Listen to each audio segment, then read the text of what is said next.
দলের সবার মধ্যে কি অদ্ভুত মেলবন্ধন। ম্যাচের ফলাফল নেই কারো ভাবনাতে, সবাই অপেক্ষায় কখন নাজমুল হোসেন শান্ত তুলে নেবেন সেঞ্চুরি।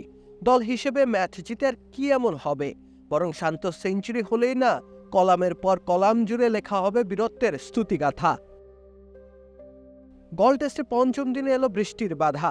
বাংলাদেশের সমর্থকরা সকলেই হয়তো অপেক্ষমান বৃষ্টির পর ইনিংস ঘোষণা করে দেবে বাংলাদেশ দল, কিন্তু না, সবাইকে অবাক করে দিয়ে বাংলাদেশ ফের ব্যাটিংয়ে নামে।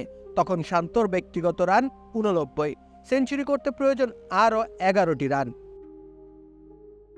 এরপর লিটন দাস নামলেন শান্তর সঙ্গী হয়ে, ফিরে গেলেন লিটন, তারপর এলেন জাকের আলী অনেক, তিনিও টিকলেন না বেশিক্ষণ। বাংলাদেশের পরিকল্পনা হয়তো ছিল ধরাছোঁয়ার বাইরের কোনো লক্ষ্য, কিন্তু সময় যত গড়িয়েছে শান্তদের পরিকল্পনা হয়েছে স্পষ্ট। আর এটা ওইটা না, কাপড় ধোয়ার একটাই সলিউশন, চাকা অল ইন ওয়ান। কোনো তাড়াহুড়ো নেই, এ যেন টেস্টের প্রথম দিন। হেলে দুলে শান্তরা ব্যাট চালালেন কিছুক্ষণ, ধীরলয়ে সেঞ্চুরির দিকে এগোলেন শান্ত। একেবারে মাটি কামড়ে ধরে যোগ্য সঙ্গই দিয়ে গেলেন নাঈম হাসান। এই ধারাতে কেটে যায় আরও 10 ওভার।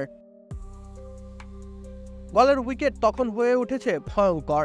পঞ্চম দিনে বোলারদের জন্য দারুণ সহায়। বাংলাদেশ দলের কাছে সুযোগ ছিল জয়ের জন্য চেষ্টা করার, কিন্তু সেটার চাইতে দলের কাছে মুখ্য হয়ে উঠল শান্তর সেঞ্চুরি। কি অদ্ভুত, যতক্ষণ অবধি সেঞ্চুরি হয়নি শান্তর, ততক্ষণ অবধি স্লথ ছিল রানের গতি।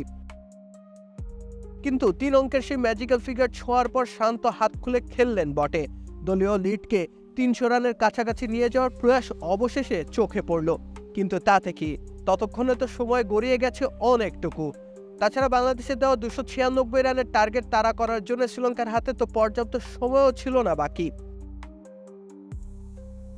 স্বাভাবিকভাবে তাই শ্রীলঙ্কার ব্যাটিংয়ে জয়ের সেই তাড়না পরিলক্ষিত হয়নি। 37 ওভারে 296 করা তো আর সহজ কথা নয়। পরাজয়ের চাইতে তাই ড্রই শ্রেয়, তবে সুযোগ থাকলে জয়ের অন্বেষণে পরাজয় প্রাপ্তি সর্বোত্তম।